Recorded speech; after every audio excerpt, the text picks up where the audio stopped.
Bonjour à tous, on se retrouve pour un nouvel épisode de JD News. Au sommaire, nous aurons entre premiers Cali et Aaron qui nous présenteront le système scolaire italien. Ensuite Lucie qui viendra nous présenter Sciences Po Strasbourg. Flora qui présentera les portes ouvertes d'une fac de droit. Et pour finir, je vous présenterai une école de tourisme à Metz, Why Not. C'est quoi la différence scolaire entre la France et l'Italie?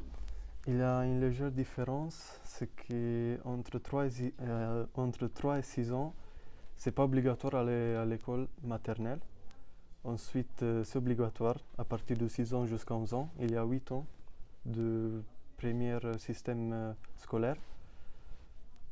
Et ensuite, il y a entre 11 ans et 19 ans le deuxième système scolaire. Oui, Ouais. d'accord.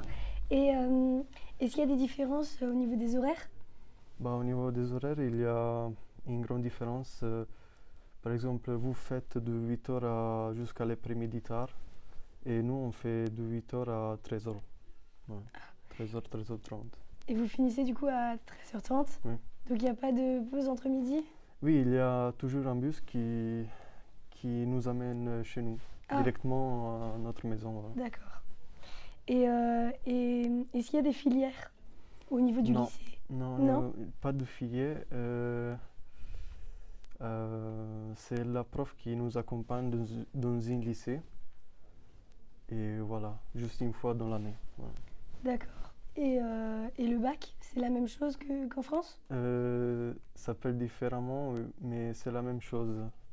Il y a l'oral et Oui. l'épreuve écrite. Voilà, c'est la même chose, mais ça s'appelle la maturité. D'accord.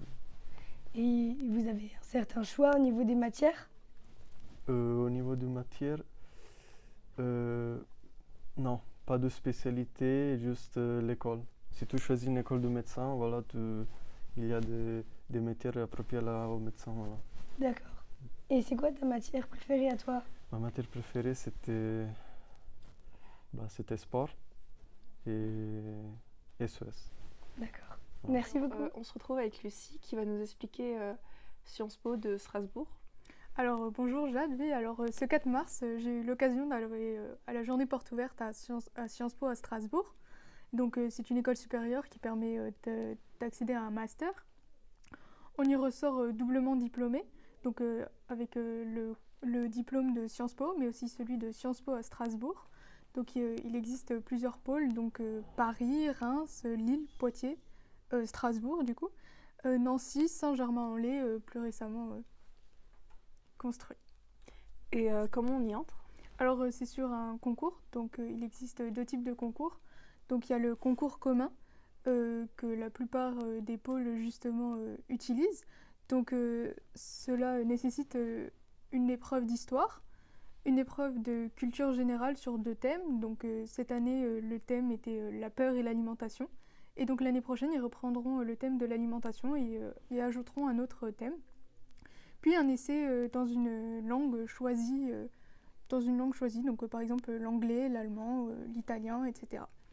Il y a d'autres pôles justement comme Paris, Grenoble et Bordeaux qui favorisent des entretiens d'embauche pour y entrer. Alors les frais justement pour accéder à ces concours, alors c'est 50 € cette année pour les boursiers et 180 pour les non-boursiers. Et combien y a-t-il de places? Alors pour y entrer, sur 10 000 participants, généralement, il n'y en a que 1000 qui y entrent. Mais il faut prendre en compte aussi le fait que pas tous les étudiants qui s'y inscrivent veulent réellement entrer à Sciences Po ou ce n'est pas forcément leur premier choix. Il y en a 200 par promo généralement à Strasbourg, donc ce qui permet par rapport à la fac de mieux se retrouver. Oui, et donc du coup, qu'est-ce qui est proposé comme... Alors il y a 2 cycles. Donc le premier cycle se constitue de 2 années avec un programme pluridisciplinaire. Puis une année à l'étranger, donc en 3e année à l'étranger, dans une école partenaire. Donc il existe 140 universités partenaires dans 44 pays du monde différents. Ou alors un stage à l'étranger dans une entreprise ou alors dans une institution. Ou même dans une ambassade de France à l'étranger. Puis le deuxième cycle se se constitue de 2 ans, mais en se spécialisant. Donc on pourrait par exemple plus se spécifier dans du droit ou alors de l'économie. Très bien, merci beaucoup. Et donc toi, Flora, tu vas nous présenter quelle journée porte ouverte? Je vais présenter les journées portes ouvertes de la fac de droit à Metz. Alors j'y suis allée le 4 février, j'y suis restée toute la journée. J'ai pu parler avec les étudiants sur notamment la charge de travail en droit qui a l'air assez conséquente. Ils ont pu m'expliquer les différentes matières qu'on suivait en première année de licence et j'ai aussi découvert la vie associative qui m'a beaucoup plu avec notamment leur site Instagram sur leur association, l'A7 de Metz. Je suis allée aussi visiter la bibliothèque universitaire et le restaurant. Quels sont les débouchés possibles? Alors à la fac de droit de Metz, c'est principalement du droit des affaires. Ils ont 2 cursus, droit civil et droit privé, droit public et droit privé. Mais les 2 permettent de spécialiser ensuite dans le droit des affaires, vu qu'on est proche du Luxembourg, c'est assez pratique. D'accord, et tu penses te diriger vers du coup une fac de droit? Oui, je pense, ça m'avait beaucoup plu. Oui, Jade, toi tu vas nous parler de quoi aujourd'hui? Alors moi je vais vous présenter une école de tourisme sur Metz qui s'appelle Why Not.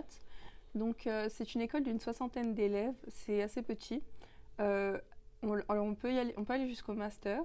Il y a une possibilité oui, de continuer jusqu'au master et avec un voyage qui dure à chaque fois à peu près un peu plus ou un trimestre dans un pays à l'étranger. On a une possibilité de le faire n'importe où.